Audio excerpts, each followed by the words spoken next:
Hello friends, तो आज का हमारा टॉपिक है रासायनिक अभिक्रिया की विशेषता। लेकिन इससे पहले मैं आप लोगों को अपने पिछली क्लास का रिवीजन करवाने वाला हूं। तो हमारा पिछला क्लास जो कि रासायनिक अभिक्रिया से संबंधित था, यानी कि इंट्रोडक्शन ऑफ रासायनिक अभिक्रिया। तो हमने उसमें क्या जाना था? तो हमने यही जाना था कि रासायनिक अभिक्रिया का डिफिनेशन क्या होता है, अभिकारक किसे कहते हैं और प्रतिफल किसे कहते हैं। तो रासायनिक अभिक्रिया किसे कहते हैं कहने का मतलब कि जब एक पदार्थ किसी दूसरे पदार्थ से क्रिया करके तीसरे नए पदार्थ का निर्माण करता है जिसका गुण मूल पदार्थों के गुण से भिन्न होता है, उसे रासायनिक अभिक्रिया कहते हैं। जैसे तो मैंने बताया था कि जब हाइड्रोजन और ऑक्सीजन एक दूसरे से संयोग करता है तो H2O का निर्माण होता है, यानी कि जल बनता है। तो कहने का मतलब हाइड्रोजन ऑक्सीजन परस्पर संयोग करता है। हमारा हाइड्रोजन और ऑक्सीजन दोनों क्या है? तो दोनों गैस है। लेकिन जल का निर्माण होता है तो हमारा जल क्या है? तो यह एक द्रव है और गैस और द्रव एक दूसरे से अलग प्रवृत्ति के होते हैं। दोनों का गुण एक दूसरे से भिन्न होता है। तो फ्रेंड, इसके बाद हम लोग जाने थे कि अभिकारक किसे कहते हैं। अभिकारक कहने का मतलब कि वैसा पदार्थ जो रासायनिक अभिक्रिया में भाग लेता है। क्या करता है? तो रासायनिक अभिक्रिया में भाग लेता है और नए पदार्थ का निर्माण करता है, उसे अभिकारक कहते हैं। तो जैसे हमने देखा था, क्या देखा था? तो H2 प्लस Cl2 यानी कि क्या बना था?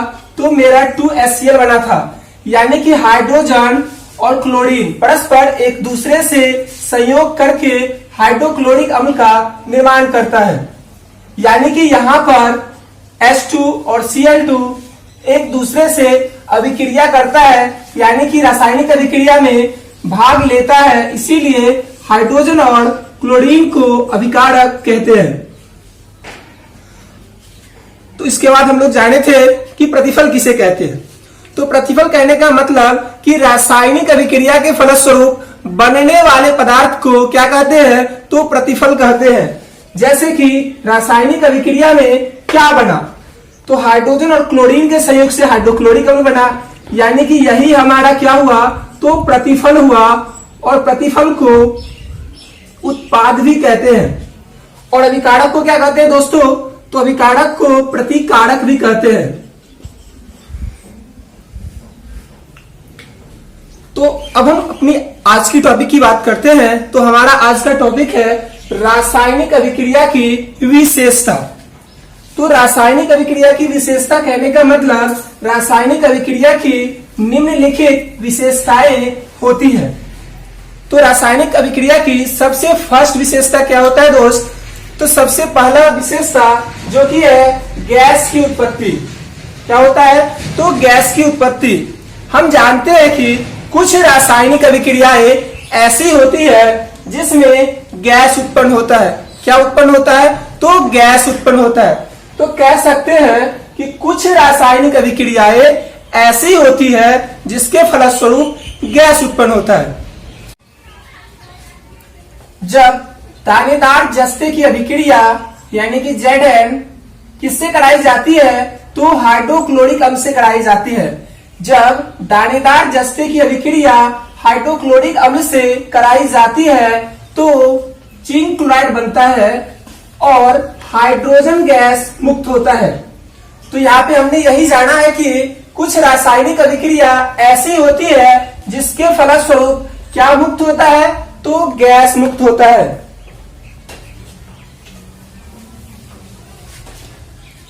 अब हमारी अगली अभिक्रिया है अवक्षेप का बनना। तो अवक्षेप का बनना कहने का मतलब कि कुछ रासायनिक अभिक्रियाएं ऐसी होती है जिसके फलस्वरूप अवक्षेप का निर्माण होता है। क्या होता है? तो कुछ रासायनिक अभिक्रियाएं ऐसी होती है जिसके फलस्वरूप अवक्षेप का निर्माण होता है। जैसे जब सोडियम क्लोराइड की अभिक्रिया सिल्वर नाइट्रेट से कराई जाती है। किससे कराई जाती है? तो सिल्वर नाइट्रेट से कराई जाती है तो सिल्वर क्लोराइड का सफेद अवक्षेप प्राप्त होता है। कैसा अवक्षेप प्राप्त होता है? तो सफेद अवक्षेप प्राप्त होता है तथा NaNO3 का निर्माण होता है। जब सोडियम क्लोराइड की अभिक्रिया सिल्वर नाइट्रेट से कराई जाती है तो सिल्वर क्लोराइड का सफेद अवक्षेप प्राप्त होता है।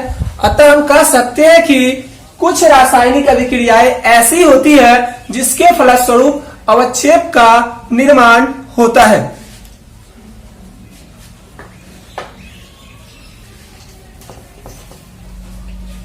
अब हम बात करते हैं तीसरे पॉइंट की, जो कि है रंग में परिवर्तन।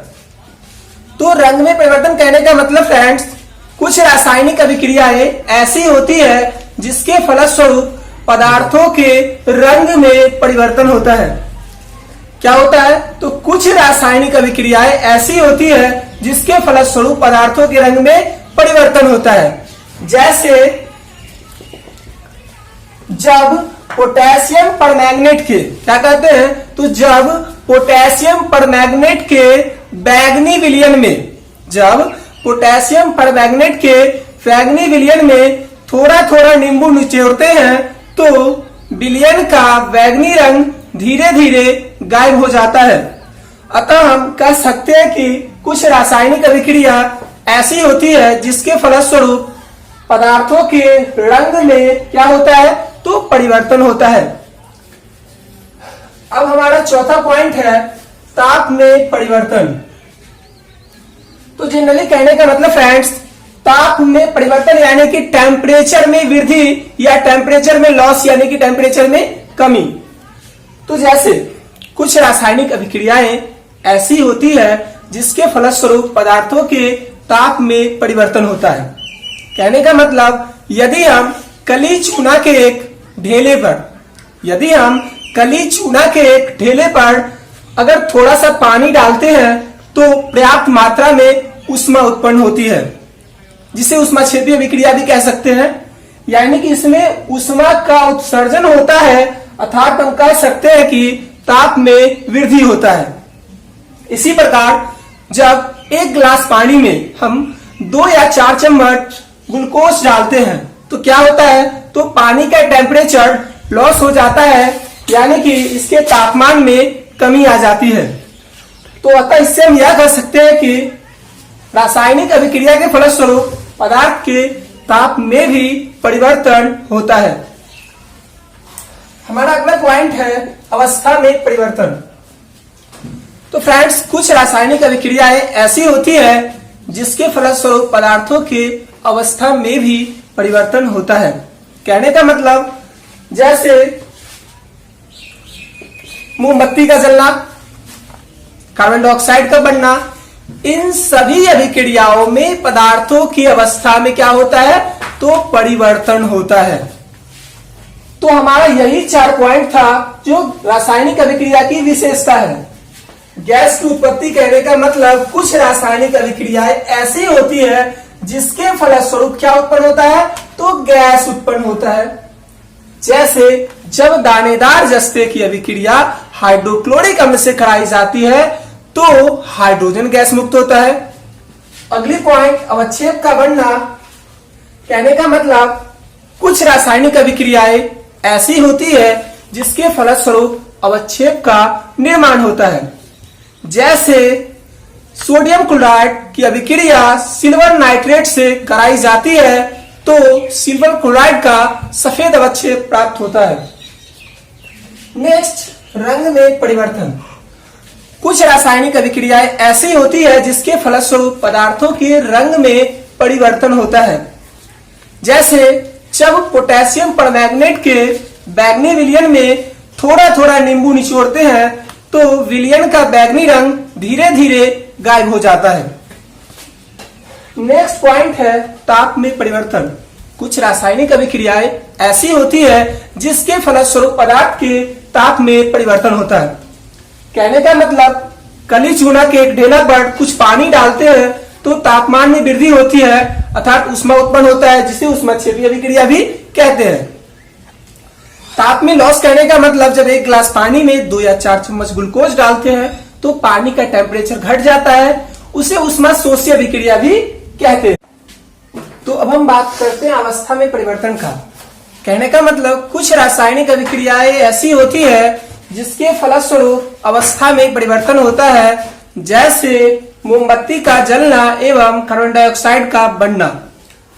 तो अब हम बात करेंगे अभिक्रिया के बारे में। बहुत सारी अभिक्रियाएं होती है प्रकृति में, तो सबसे पहले हम संयोजन या संकलन अभिक्रिया के बारे में जानेंगे। कहने का मतलब संयोजन के नाम से ही स्पष्ट है कि यहाँ पर संयोग की भावना व्यक्त हो रही है।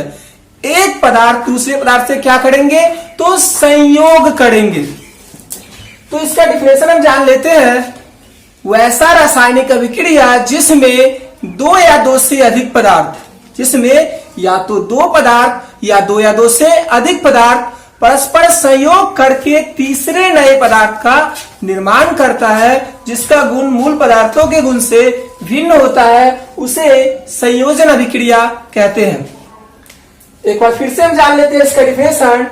वैसा रासायनिक अभिक्रिया जिसमें दो या दो से अधिक पदार्थ परस्पर संयोग करके तीसरे नए पदार्थ का निर्माण करता है, जिसका गुण मूल पदार्थों के गुण से भिन्न होता है, उसे संयोजन अभिक्रिया कहते हैं। तो अब हम इसका एग्जाम्पल देखते हैं।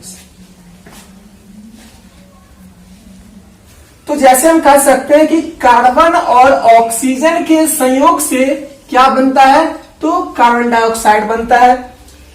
कार्बन ऑक्सीजन के संयोग से क्या बनता है, तो कार्बन डाइऑक्साइड बनता है। दो या दो से अधिक पदार्थ परस्पर संयोग करके तीसरे नए पदार्थ का निर्माण करता है। जैसे नेक्स्ट Fe+S, FeS, और हम कह सकते हैं जैसे H2+O2, H2O। अब यहां पर देखने वाली बात है कि रासायनिक अभिक्रिया को संतुलित करने भी आना चाहिए। यहां पर Fe एक है, यहां भी एक, सल्फर एक, यहां भी सल्फर एक। कहने का मतलब ये इक्वेशन पहले से ही संतुलित है।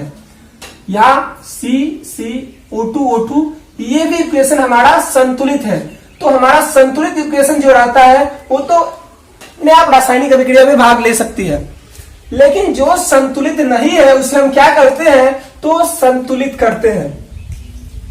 तो ऐसे संतुलित करने की तो बहुत सारी विधि होती है, लेकिन मैं आप लोगों को वो अगली क्लास में बताऊंगा जब मैं आप लोगों को रासायनिक समीकरण की टॉपिक पढ़ाऊंगा। अभी हमारा टॉपिक रासायनिक अभिक्रिया से रिलेटेड है। तो जैसे हम यहाँ देख सकते हैं, यहाँ H हमारा 2 है और यहाँ भी 2 है।